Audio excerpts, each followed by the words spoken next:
got my back? I got your back. Who got my back? I got your back. Who got my back? I got your back. Who got that swerve? I got that swerve.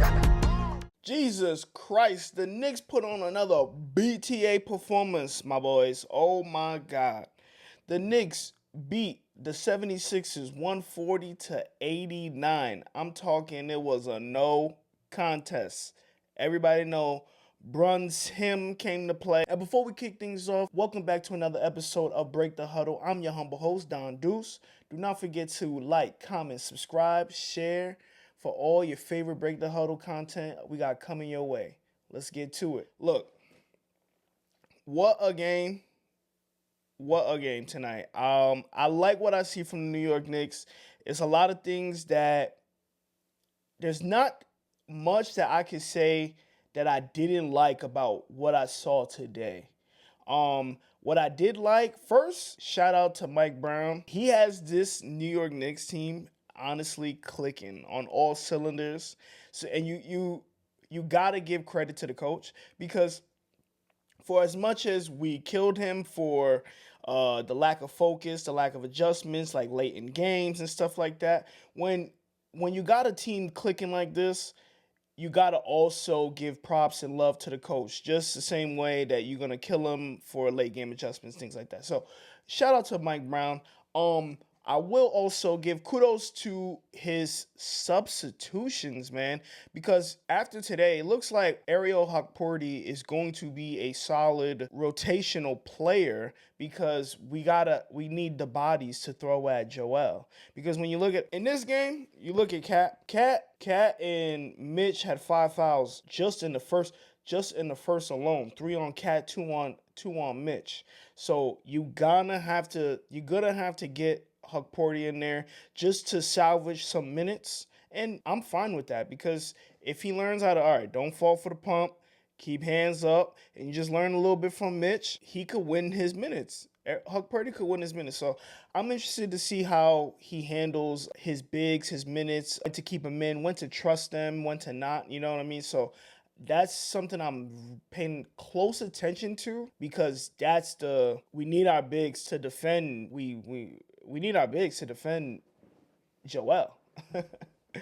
We got to make sure that we slow Joel down. We got to make sure that we keep Joel at bay, because we can't get him going. And what he wasn't able to do, they weren't able to create turnovers like we saw in those game 6 and game 7 against Boston. Embiid finished today with one assist. That means the ball wasn't really moving around him well enough to create. They didn't need to double, which means he wasn't able to pass out of doubles. He wasn't able to be the focal point of the offense today. And that was amazing that the Knicks were able to get them out of rhythm and keep Joel Embiid at bay. Joel Embiid finished today with 14, 4, and 1. If the 76ers thought that they were going to beat the Knicks with Joel Embiid scoring 14, 4, and 1, they are sadly mistaken. I've been paying close attention to this matchup with him and Cat, and as long as everybody else around Cat can hit their shots, do what they got to do, easy for Cat to literally get the ball at the top of the key, make a move, blow right by Joel. He no longer has his lateral quickness in terms of defending. It is honestly a mismatch if Karl-Anthony Towns can continue to bring him outside of the basket, and now he has to pick and choose. Are you going to play up or are you going to back up? You're trying to take away that drive, because if you take away that drive, what's Cat going to do? He's going to pull for that 3. It's a pick your poison type of situation. We called Joel in a lot of drop coverage today because he can't play up on you. Brunson took advantage of that early. He had 14 points in the first quarter. He saw that drop coverage and he just feasted. I'm interested to see how Nick Nurse is going to actually come back in game 2 and try to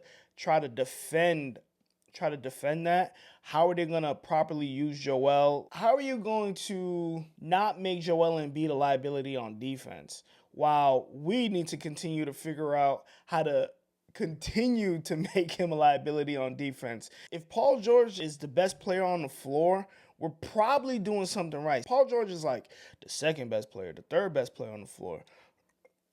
We might be cooking, right? But if Paul George is your best player on the floor at this current stage in his career, that means the others weren't even doing much. That literally means the others weren't doing much. And and I'll take that every time as a win. And Mikal Bridges. Shout out to Mikal Bridges for getting out of that funk. Now we got a 2-game sample size. He put up over 25 last game in a closeout game, and then he comes today and he does a little light contribution with a nice 17, 2 and 5, 7 of 10 from the field, 3 of 5 from 3, plus 19.